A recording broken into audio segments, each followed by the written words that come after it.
I am so tired of this happening in my videos. Hello, welcome. The most recent firmware update was very much still in beta. Oh, this is the King B2 microphone, by the way. It is. Everyone can tell there will be no pre-sale days are coming to an end. It went away for like a month or two, and now it's magically back.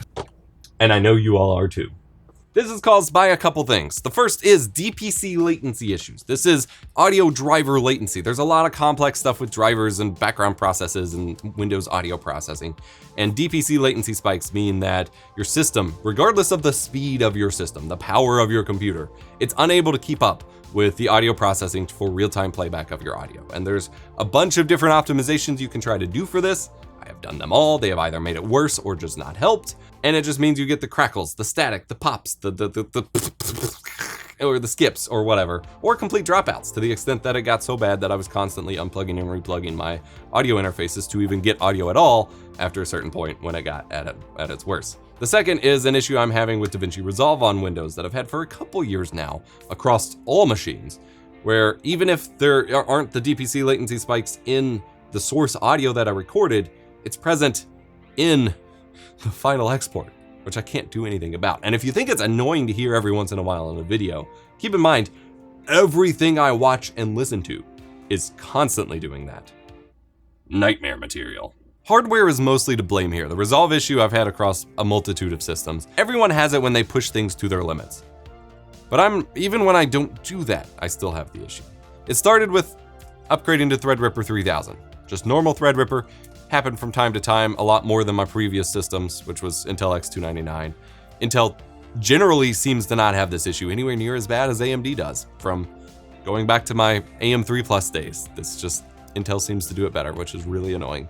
But Threadripper 3000, it started coming up every once in a while. I'd have to record a new take every once in a while. Wasn't a huge deal. Upgraded to Threadripper Pro, and it got significantly worse. It was happening all the time. I was fighting it constantly. I had to switch audio interfaces, I had to switch mixers, I had to do all this stuff, and it was still happening. And I tried every solution in the book that I typically help other people solve the problems with, because there's some pretty straightforward optimizations, like changing Windows to optimize for background services, enabling message signal interrupt mode for your graphics card. These things made it worse. Fast forward, and then I upgraded to NVIDIA, the RTX 4090 when that came out, to obviously do all the stuff I do with it, and it got even worse. Now, NVIDIA has been making improvements to their driver for 40 series to fix the issues specifically caused by RTX 40 series cards. However, my issues predate that and go beyond that, and so it doesn't actually fix my overall issues here. It just fixed one specifically caused by it. But the stacking of these issues, combined with it just being a Threadripper Pro issue in the first place, between that and my computer being noisy and stuff, I've given up. It's disrupted so many of my videos over the past couple years, combined with the fact that it has brought my microphone review and other audio product review process to a screeching halt. I have companies emailing me asking me where the hell their reviews are because I can't record clean audio for anything. So here's what I'm doing about it.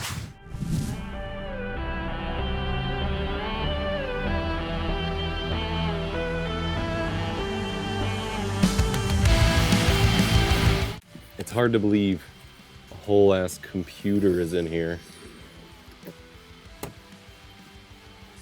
Ooh. I haven't opened anything super fancy from Apple in a long time. Packaging's pretty solid. This is pretty sick.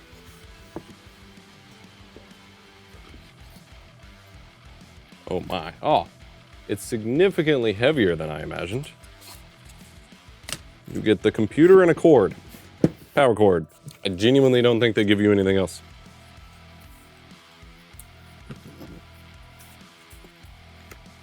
They still include a tiny bit of paperwork, but basically just enough to tell you that they're not including paperwork. Might be the biggest Apple sticker, official included Apple sticker I've seen.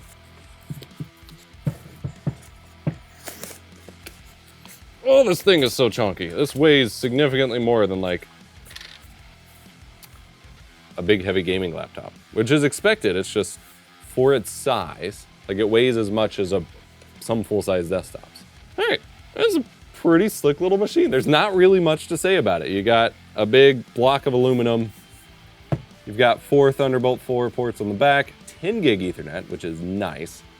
It's gonna be a 3-prong power, 2 USB. I think these are gonna be 3.0, which is great. I was worried it didn't have Type A's. 1 HDMI and a headphone jack and power button. And then on the front, we've got 2 more Thunderbolts and an SD card slot, which is kind of funky, but hey.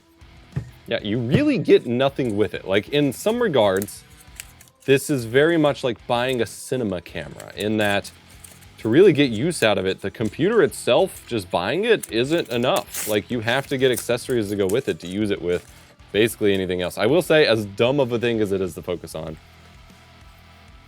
this feels like a fancy power cable. It's like this almost like rubber tubed braided thing going on.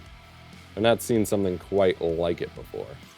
Regardless, you can't really use it out of the box like this if you don't have anything to go with it. So we do have some accessories here. Starting with the small stuff, I did get an extra 3-meter Thunderbolt 4 cable because I have some other stuff I might want to connect over Thunderbolt. So over $100 for a USB cable feels ridiculous, but they are actually the best. And navigating the Thunderbolt USB 4 compatible cable space has been a nightmare for certain devices. And then I grabbed, they had this on sale for like half off a few weeks ago, and I knew I was making some sort of upgrade or would at least use it for a Steam library for my test benches or something.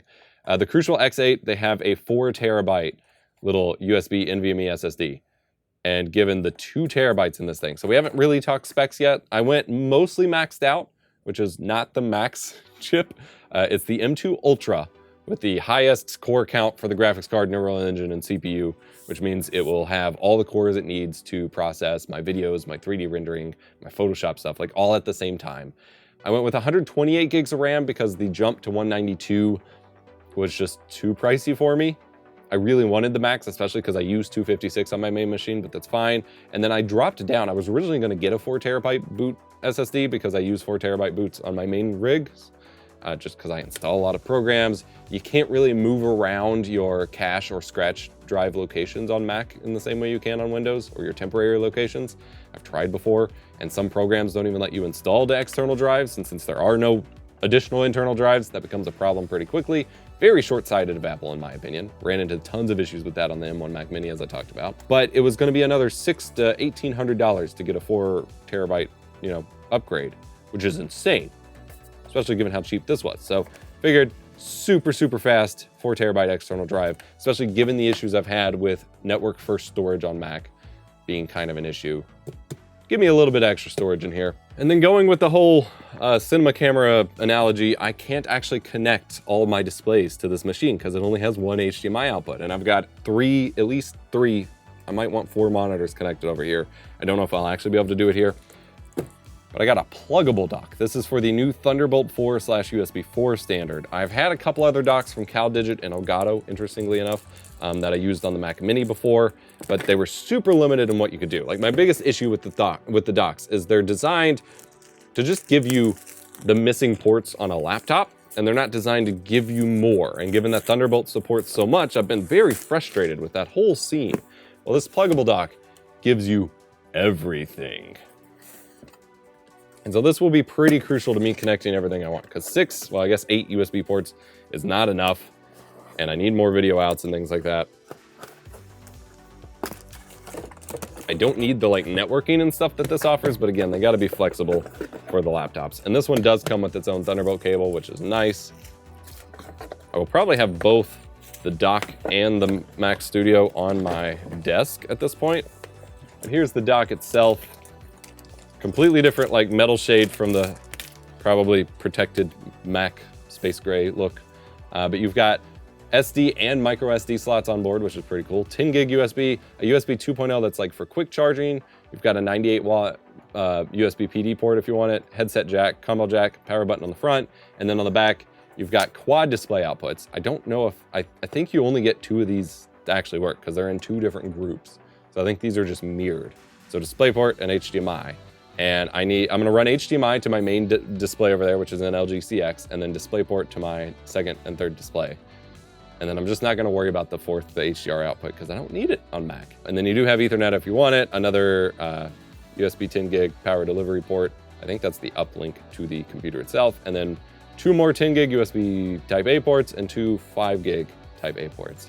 10 gig ports aren't really used by anything. So I'm pretty stoked to have all these together. Like I said, I hope It will do what I want.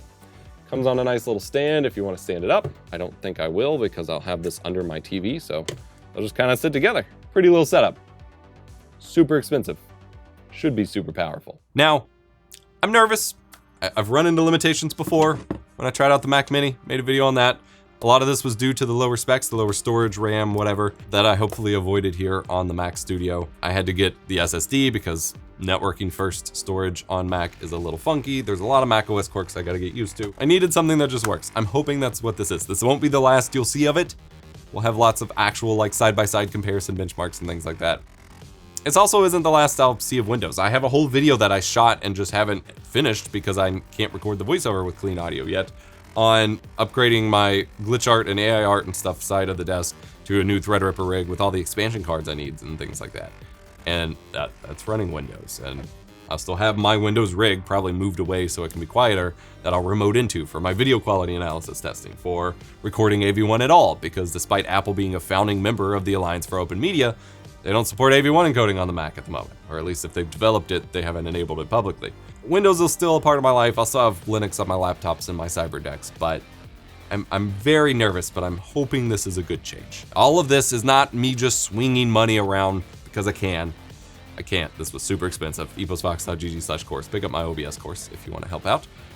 It's in service of making more videos for you all. My upload schedule has dramatically slowed down in 2023. Part of it's because I have less work time, but in having less work time, I have less time to fight with issues like this and to fight with a system that doesn't work. I need something that is just gonna always be there and stable.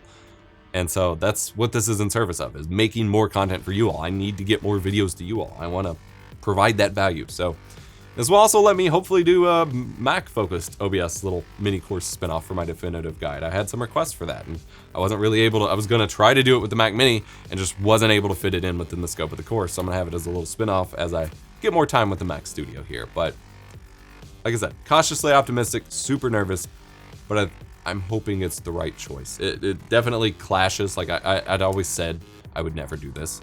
It definitely clashes with my sense of counterculture or something, but at this point, Windows and Nvidia aren't counterculture either. They're just as bad as Apple, so I'm hoping it works out. Won't be the last you see of this. We got lots of testing coming soon. Remember to be kind. Rewind. This was the 5th time I recorded this, by the way, due to completely separate, unrelated issues. Ugh.